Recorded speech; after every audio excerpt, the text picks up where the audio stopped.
ये मैं वही बताना चाह रहा हूँ, मैं सेंट्रल का इसीलिए मैं नाम ले रहा हूँ सर। मुख्तार अब्बास नकवी साहब को आगे किया गया है, वो तो सेंट्रल के हिस्से ना सर, माइनॉरिटी मिनिस्टर है, जाहिर सबको मालूम है सर, बोलना कोई नहीं चाह रहा। हकीकत यही है कि मुख्तार अब्बास नकवी साहब के जरिए। हाँ, मैं नाइंसाफी शब्द तो नहीं यूज करूंगा, क्योंकि नाइंसाफी हमारे साथ सबसे बड़ा कोई कर रहा है तो हम ही कर रहे हैं। मतलब मेरा तो ये मानना है, अगर कुछ मेरे साथ बुरा हो रहा है तो इसका सबसे बड़ा जिम्मेदार मैं हूँ। तो ये जो फिलहाल जो मामला चल रहे हैं कि ये एमपीएससी यूपीएससी, हम लोग ब्यूरोक्रेसी में जब तक अपना हिस्सा हासिल नहीं करेंगे, हमारे साथ नाइंसाफियां और परेशानियां बनती रहेगी।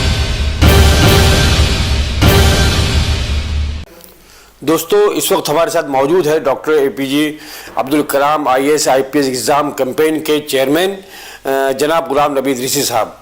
जिस तरह से आप जानते हैं कि आज अंजुम इस्लाम में आईपीएस यूपीएससी और एमपीएससी की क्लासेस शुरू की गई मुफ्त में।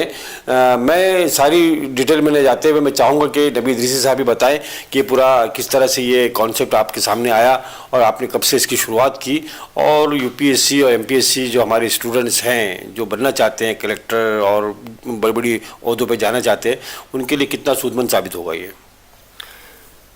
मैं doctor APJ Abdul Kalam IAS IPS exam campaign जिसकी शुरुआत हुआ है, आपको बताता चलूं कि अंजुमन इस्लाम से ही शुरुआत हुआ है। 2011 और 12 में अंजुमन इस्लाम ने मुझे आजम कैंपस में भेजा था एक वफद की शक्ल में अपना नुमाइंदा करके। वहाँ मैंने जो पीए इनामदार साहब का जो कंसेप्ट देखा है कि 10वीं के और 12वीं के 200 बच्चों को, जो टॉपर बच्चे 85 अबाव बच्चे जो नंबर लाते हैं, उनको इसी वे में पढ़ाते हैं पीए इनामदार साहब। वहाँ मैंने उनका ये कंसेप्ट देखा, और देखने के बाद में तब से मैंने दौरा किया कि ये बच्चे बनते कहाँ हैं, इसका इंस्टीट्यूट कहाँ है। पूरे महाराष्ट्र में दौरा करने के बाद में मुझे यहाँ का जो जानकारी मिला है, उस हिसाब से मैंने एक प्लेटफॉर्म बनाया। आप अपने मिशन पे लगे रहे? जी सर, गवर्नमेंट के फैकल्टीज़ को मैंने पकड़ा, उनको रिक्वेस्ट किया, और जो परेशानियाँ देखा मैं, तो एक एक करके हमने हल करना चालू किया। एक ऑनलाइन प्रोसेस हमने चालू किया। अच्छा। और टेलीग्राम ऐप, टेलीग्राम चैनल है, उस पर हमने चालू किया, और तब से ऑल इंडिया के बच्चे उसमें जुड़ करके खुद ही जहाँ हैं, इसलिए हमको करने की ज़रूरत पड़ा कि 120 बच्चे यहाँ सियाक में सिलेक्ट होके आते हैं। वो कितने लोग एग्ज़ाम देते हैं मालूम? ऑनलाइन 12,000 बच्चे एग्ज़ाम देते हैं, तब जाके 120 बच्चे यहाँ सिलेक्ट होते हैं। इसी तरीके से 50 सीट के लिए हज हाउस में, अभी 100 हो गया है, 50 सीट के लिए 7,000 8,000 बच्चे वहाँ ऑनलाइन फॉर्म भरते। कितने सिलेक्ट होते? 50। मैंने उन बच्चों के, क्या बाकी बच्चे टैलेंटेड नहीं है क्या? तो मैंने उन बच्चों के लिए ये प्लेटफॉर्म तैयार किया। मेरे गवर्नमेंट के फैकल्टी सब माशाल्लाह राज़ी हो गए। हमने तभी से फ्री में खिदमत दिया, रातों दिन हम लगे रहे फ़ोन पर, बच्चों को भी देखना, ये भी देखना। करते करते लॉकडाउन आ गया। हमको खिलाफत हाउस ने ऑफर किया था कि आपको ऑफिस भेज देते हैं ऑनलाइन, हम यहाँ से आप जो करना चाहते हो वैसे कीजिए, ऑनलाइन कीजिए, ऑफलाइन कीजिए। लेकिन लॉकडाउन लगने के बाद में हालत ख़राब हो गई।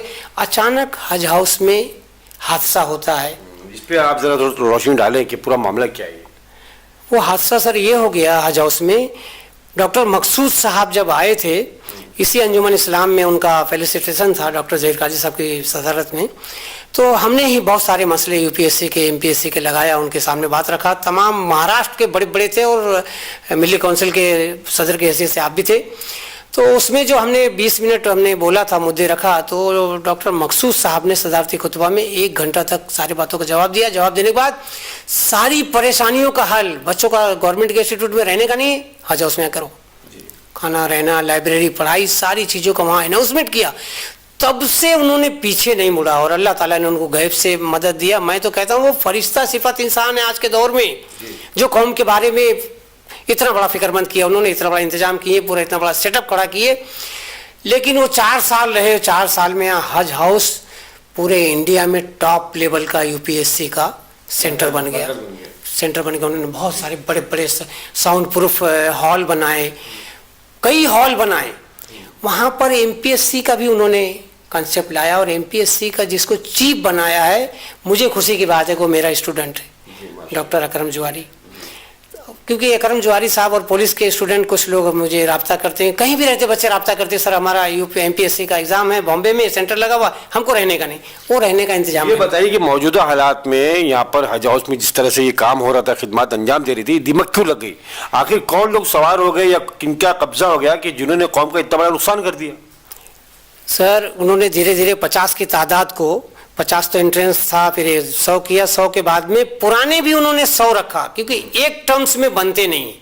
हमारे बच्चों को इतना पूरी फैकल्टीज़ के नहीं मालूम है।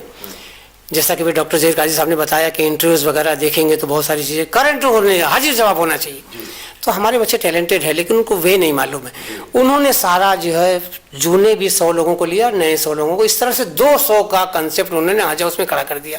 जो इम्पॉसिबल था उन्होंने पॉसिबल कर दिया।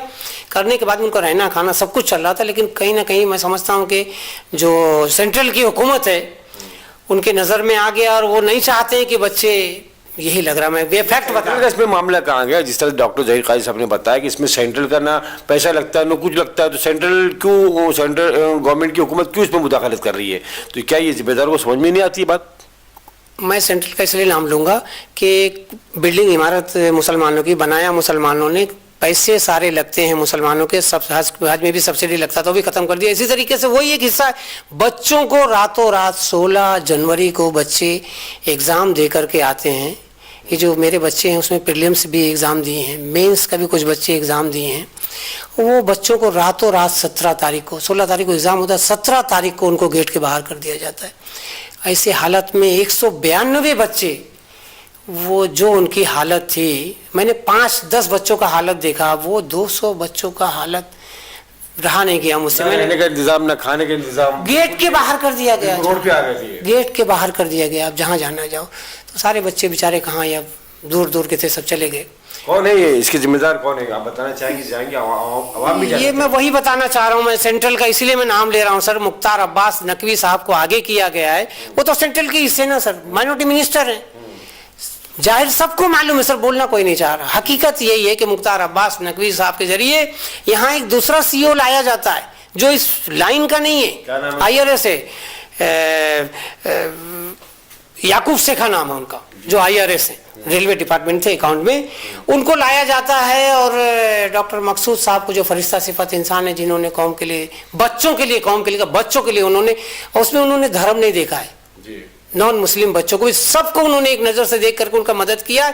और नए सीईओ साहब हज हाउस के आते हैं मुख्तार अब्बास नकवी साहब के जरिए, और अचानक सबको बाहर कर दिया जाता है। बॉम्बे के लोग, बड़े बड़े तंजीम, बड़े बड़े सरमायाकार जो फिक्र रखते हैं, उन्होंने बेचारों ने खत किताबत किया, बस खत किताबत चल रहा है, यहाँ से दिल्ली तक मिलने जुलने का काम चल रहा है, लेकिन उन बच्चों का क्या? मेरे जैसा आदमी जिन्होंने बच्चों के लिए प्लेटफॉर्म बनाया था doctor IAS IPS exam campaign के तहत, हमने गुपचुप में उन बच्चों का, मकसूद साहब और कुछ और लोग हैं, मैं नाम नहीं लेना चाहूँगा, 60 बच्चों का रहने का इंतजाम हुआ है, सुबह का नाश्ते का इंतजाम हुआ, रात का खाने का इंतजाम हुआ, दोपहर का अभी तक नहीं हो पाया। दोपहर का छोटी सी पैकेट देते हैं, इतने बच्चे, इतने 16 घंटा 18 घंटा बच्चे पढ़ते हैं, उनको छोटी सी पैकेट में क्या, उनको नाश्ता भी नहीं होता है, तो वो दोपहर का नहीं हो पाएगा। इंशाल्लाह हो जाएगा, वो भी हो जाएगा, हम कहीं से पका करके वो करने का कोशिश चल रहा है। मेरा कहने का मतलब ये सर कि वो बच्चे जो 2 साल 3 साल, कुछ बच्चे 4 साल के भी पुराने, यही आने वाले दिन में, क्योंकि एग्ज़ाम दिया इन्होंने प्रीलिम्स सब में, आने वाले दिन में यही IAS IPS इनका नाम आ सकता है सर जी। नए बच्चों को तो हम सिखाते हैं, लेकिन पुराने बच्चे जो करीब करीब पहुंच चुके, एग्ज़ाम भी दिए, इंटरव्यू बाकी है, ऐसे बच्चों का कोई भी यारो मददगार नहीं है सर। तो मेरे जैसे आदमी को एक ऐसे वक्त में आप लोगों ने उनका जो है दामन थामा और उन पे सरपरस्ती की आप लोगों ने? सर रहने का इंतजाम हुआ 60 बच्चों का, उसके बाद में इंस्ट्रूमेंट का, दुनिया भर का सब सारे मसले मसाला है, मैंने सर के भी पास रखा, यहाँ है मौजूद, हमारे सेमिनार में आए हुए हैं। कई लोगों को मैंने अप्रोच किया कि हमको ये सामान की जरूरत, सब अल्लाह के फजल करम से लोग खड़े हुए हैं, धीरे धीरे सारा इंतजाम हो जाएगा। और फिर सोचा गया कि इन बच्चों का पढ़ाई क्या, जहाँ रह रहे वहीं बस पढ़ रहे हैं, रूम में पढ़ रहे हैं, मिल करके ग्रुप बना करके।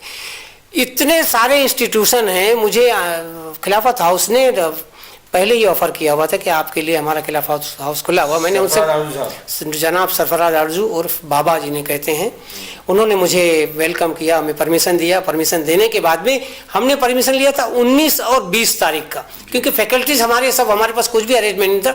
मेरे लिए तारीख ही है कि मैं कैसा कर पाया मुझे पता नहीं है। वो हमने 19 और 20 तारीख का परमिशन लिया, 1 महीने बैच कंप्लीट होगा उनका, इन सीनियर बच्चों का सिर्फ 1 महीने में कंप्लीट होगा। बाकी इसके बाद के जो बैचेज आएंगे वो 3 महीने से 4 महीने में एक बैच कंप्लीट करेंगे। पूरी साल की पढ़ाई हम इसमें कंप्लीट करेंगे। तो अब आया जगह का मसला, वहाँ मिल गया तो ये एक उनके ताम का और उनके क़याम का भी इंतजाम आप लोग करेंगे? जी जी जी जी जी लगभग सब कुछ हो गया है। और आप देख रहे हैं कि यहाँ जो बच्चे पढ़ रहे हैं इनके भी ताम का इंतजाम है। तो मैं ये कहना चाह रहा था कि 1 हफ्ता जो हमारा वेस्ट हो रहा था, तो हम लोगों ने गौर फिक्र किया। परसों की बात है, परसों हमने बैठ करके सोचा कि बच्चों का पढ़ाई जो 15 दिन खराब हो रहा वो क्यों हो, तो ये हफ्ते से हम शुरू करें। तो मैंने डायरेक्टर साहब को फ़ोन किया, खिलाफत हाउस के डायरेक्टर साहब ने कहा कि हमारा प्रोग्राम है सर, ये हफ्ता हम नहीं दे सकते, बाकी अगला महीने तो आइए। तो मैंने उसको क्लाइस ना करते हुए बाबा को बताया होता तो मिल जाता, मुझे कोई मसला नहीं था। लेकिन मैंने डॉक्टर जहीर काजी साहब को फ़ोन किया। फ़ोन किया और सर ने बच्चों के सामने, पूरे फैकल्टीज़ के सामने मैंने फ़ोन किया और सर ने किया वेलकम, आप आइए।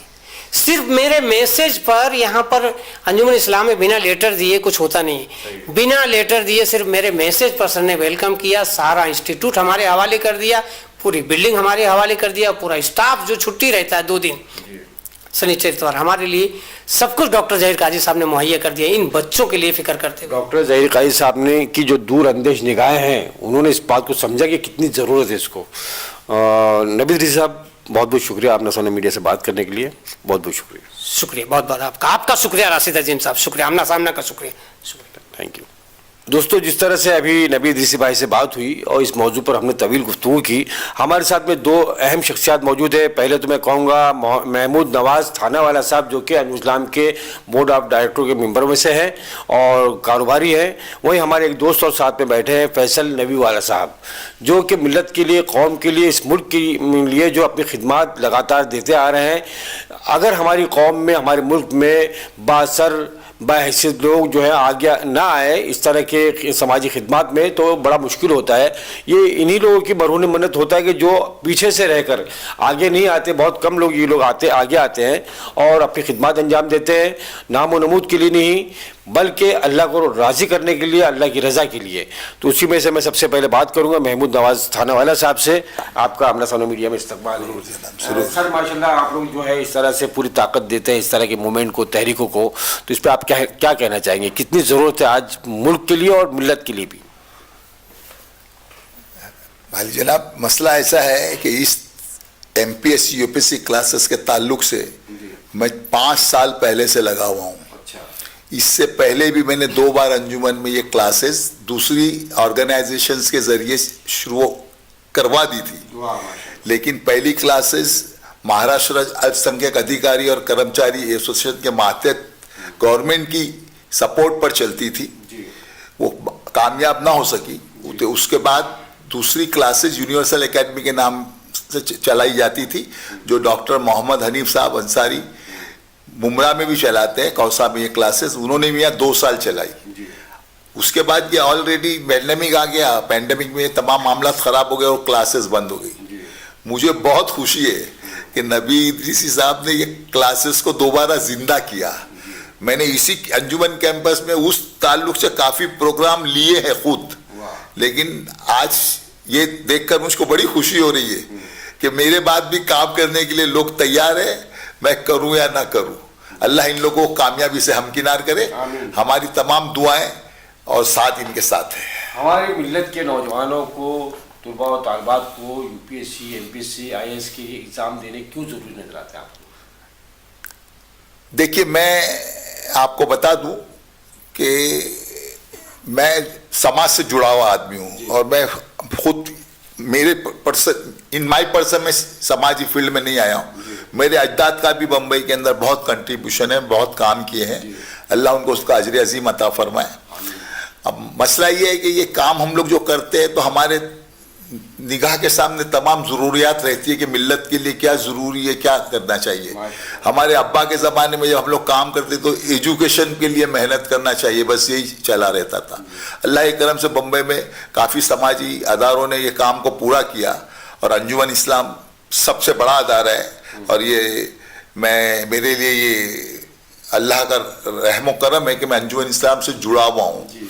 डॉक्टर जमखानवाला साहब के ज़माने से हमको यहाँ पर बुलाया गया और हमको इससे जोड़ा गया और ज़हीर काजी साहब अभी हमारे साथ हैं, हम उनके साथ मिलकर काम कर रहे हैं।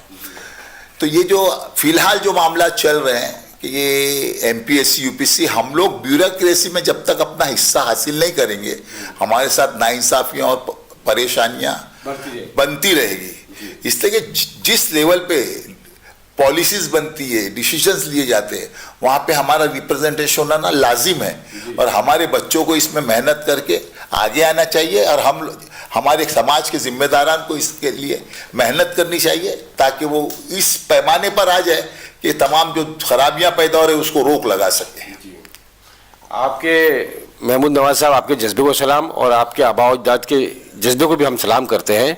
बहुत बहुत शुक्रिया। हमारे साथ में एक और शख्सियत मौजूद है, माशाल्लाह नौजवान शख्सियत है, कारोबारी हैं, जनाब फैसल नवीवाला साहब। फैसल नवीवाला साहब, इस पूरे मामलों को आप किस नज़र से देखते हैं? यूपीएससी और एमपीएससी है या जो भी कॉम्पिटिटिव एग्जाम्स है, उसमें हमारा रिप्रेजेंटेशन आज तक काफ़ी कम रहा है। तो हमको उसमें तो पार्टिसिपेट करना चाहिए कि हमारा तो तीनों तरह का है, जैसे कि विधायिका, कार्यपालिका और न्यायपालिका, तीनों में हमारा रिप्रेजेंटेशन कम है। चलो विधायिका में हम चुने नहीं जाते, वो हमारी मजबूरी हो सकती है, लेकिन कार्यपालिका और न्यायपालिका, यहाँ दो जगह तो हम मेहनत करके आ सकते हैं। इसमें तो कोई हमको बाउंडेशन नहीं है, यहाँ हम मेहनत करें तो आ सकते हैं, वो हम पे डिपेंड है। तो उसके लिए ये कभी इन्होंने जो कार्यपालिका के लिए चुना है, और मेन तो सब डिसीजन मेकिंग ये वो सब ब्यूरोक्रेसी के अंडर में ही आते हैं। तो अगर हमारा वहाँ पे रिप्रेजेंटेशन रहा तो हमारे काफ़ी हालात सुधर सकते हैं। हमारे जो पॉलिसीज हमारे विरुद्ध में होती है, एक्चुअली विरुद्ध में नहीं होती, उनको जानकारी नहीं होती। मुस्लिम का दर्द मुस्लिम समझेगा या हमारे समाज का दर्द हम समझेगा। अगर हम ही नहीं समझ रहे तो हम किसी और को क्या बोलेंगे कि आप नहीं समझ रहे, तो वो कैसे हमारा दर्द, जब हम हमारा दर्द नहीं समझ रहे तो वो कैसे समझेंगे, वो नहीं समझेंगे तो वो पॉलिसी में कैसे आएगा। तो आज जैसे गौर फिक्र अभी करना चालू किया है हमारे लोगों ने, जैसे इदरीसी साहब ने भी ये किया, तो इससे हम आएंगे तो हमारा दर्द वहाँ रिप्रेजेंट होगा और उसके रिलेटेड पॉलिसीज बनेगी और वही लास्ट में हमारे काम आएगा, उससे हमारे अपलिफ्टमेंट होगा हमारी कम्युनिटी का। जब तक हम सिस्टम में नहीं पहुंचेंगे तब तक जो है हमारे साथ में नाइंसाफियाँ होती रहेगी, इंसाफ हमसे दूर रहेगा और सिस्टम में जाना बहुत ज़रूरी है। आप ये कहना चाह रहे हैं? हाँ, मैं नाइंसाफी शब्द तो नहीं यूज करूंगा, क्योंकि नाइंसाफी हमारे साथ सबसे बड़ा कोई कर रहा है तो हम ही कर रहे हैं। मतलब मेरा तो ये मानना है, अगर कुछ मेरे साथ बुरा हो रहा है तो इसका सबसे बड़ा जिम्मेदार मैं हूँ। तो बस हमने आज वो स्टार्ट कर रहे हैं, जैसे आज हमारी मेहनत चालू हो रही है कि हम हमसे नाइंसाफी ना, जब हम हमसे नाइंसाफी नहीं करेंगे तब दूसरे किसी को बोल पाएंगे ना। तो आज हमारे बच्चों को पढ़ने से दूसरों किसी ने तो नहीं रोका ना, रोका गया था सबसे ज्यादा बाबा साहब आम्बेडकर को, लेकिन उन्होंने वो नहीं रुके ना। तो एक आदमी पढ़ लिख लिया, इतना पढ़ लिख लिया, पूरी कम्युनिटी को चेंज हो गया। मतलब आज जितने भी दलित लोग हैं एजुकेशन में कोई भी पोस्ट पे, तो सबका बेस बाबा साहब को जाके मिलता है। तो एजुकेशन से सुधरा ना। तो आज हमको पहले हमसे नाइंसाफी करनी बंद करनी पड़ेगी। हम हमारे बच्चे को अगर 10वीं 12वीं में बोलेंगे चल बेटा बिजनेस पे लग जाए, चल बेटा नौकरी पे लग जाए, हम नाइंसाफी की शुरुआत हम कर रहे हैं। तो जब हम नहीं करेंगे, हम भी उनको प्रेरित करेंगे IAS IPS के लिए, तो हमारे हालात सुधर जाएंगे। तो हमको हमसे खुद से नाइंसाफी पहले बंद करनी पड़ेगी। फैसल साहब, हमारे जो है नौजवान तो पढ़ना तो चाहते हैं क्या, और कहीं ना कहीं ये पूरी हमारी कम्युनिटी में इस बात पे गौर फिक्र भी हो रही है और लोग आगे भी जा रहे हैं। कहीं ना कहीं तालीम का मेयार बढ़ा है। पहले बहुत सारे मसाइल थे, आज भी मसाइल अपनी जगह पे, लेकिन जो मौजूदा हुकूमत हम देखते हैं कि फ़िरका परस्त जमातें या इस देश की फाशिस्ट ताकतें वो नहीं चाहती कि दलित और मुसलमान आगे आएँ, वो तालीम हासिल करें, तो उसको रोकने की कोशिश की जा रही है। तो हमारा क्या फ़र्ज बनता है? ये पूरी गलत बात है। कोई हुकूमत किसी को रोकना नहीं चाहती। जो शरपसंदी, जितनी शरपसंदी हो रही है वो तो हुकूमत के साये में हो रही है ना जनाब। बताता हूँ, ऐसा नहीं है, ये एक छलावा है। एक्चुअली दो क्लास है, एक है एलिट क्लास, पॉलिटिकल एलिट, और एक है नॉर्मल क्लास। आप पूरा जमाना पूरा उसका आप देख लीजिए, स्टडी कर लीजिए पूरे इतिहास का, हमेशा से ये दो क्लास रही है, या ज़्यादा डिवाइड कर लीजिए तो 3 क्लास हो जाएगी। तो हर क्लास एक ही काम करती है, नीचे वाली क्लास को कोई ऊपर आने देना नहीं चाहता, कोई भी रहे, आप किसी को भी देख लीजिए। किसी को भी देख लीजिए, जो इलीट क्लास है वो नीचे की क्लास को ऊपर आने देना नहीं चाहती। तो जो आज पॉलिटिकल इलीट है वो नीचे वालों को ऊपर नहीं आने देना चाहती, लेकिन थोड़ा मेहनत करके मशक्कत करके लोग उसमें पेनेट्रेट करते घुस जाते। जो घुस जाते तो उनको मिला लेते। आज अभी बात की जो सीईओ साहब आए, कौन है सीईओ साहब? याकूब शेखा कौन है? मुस्लिम ही है ना। तो आप कहाँ हिंदुओं पे बात करोगे या कौन सी गवर्नमेंट पे बात करोगे? कौन है वो? इलीट हो गया है, तो सब मिल गए उसमें। आप समझ रहे हो बात? तो बात ये नहीं है, अभी ये बात है जो इन्होंने कहा ना, शेखा साहब की डुगडुगी तो किसी और के हाथ में ना, जैसे नाम बताया उन्होंने, मुख्तार नकवी। क्यों है कि उनको अपना स्टेटस एंजॉय करना है ना। बात तो वही है ना, स्टेटस एंजॉय करना है। विरोध में जाएंगे तो कहीं बिठा दिए जाएंगे पनिशमेंट पोस्ट पे। तो बात यही है अभी जो इन्होंने कहा ना, सबसे राब्ता बना के रखिए कि भाई आप आगे बढ़ रहे हो। आज यहाँ से पढ़ के जाएंगे ना, मैं बताता हूँ, अगर 5 बने ना IAS IPS तो उसमें से 4 वापस वैसे ही हो जाएंगे। चलो वो हो जाएंगे, वो कोई बात नहीं, वो एलीट में जाएगा। तो हम मैक्सिमम एलीट में पहुंचाते हैं। तो आज सपोज हमारा 10% हो रहा है, तो कल 30-40% काम हो जाए, थोड़ा बढ़ेगा तो हमारा अपलिफ्टमेंट होता जाएगा, एलीट क्लास में आते जाएंगे, स्लो बढ़ते जाएंगे। तो ये हमको करना है। तो इसके लिए हमको एक जो कहते हैं ना असेसमेंट, आप असेसमेंट तो रखिए। हम किसी एक को बुरा बोलते हैं, ये बुरे, ये बुरे नहीं है, बुरे तो हम ही हैं। मतलब हमें अपने आप को बदलना होगा। हाँ, मुझे नुकसान हो रहा है ना, तो मेरा एक सिंपल है, मुझे नुकसान हो रहा है तो इसका रिस्पॉन्सिबल मैं हूँ, मेरे सिवाय और कोई नहीं है। एक एग्जांपल दे दूं अगर आपके पास टाइम हो तो।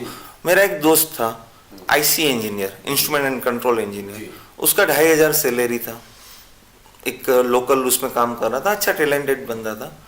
तो वो गया एक सांगी सीमेंट करके सीमेंट कंपनी, उसमें जॉब करने के लिए, बराबर है।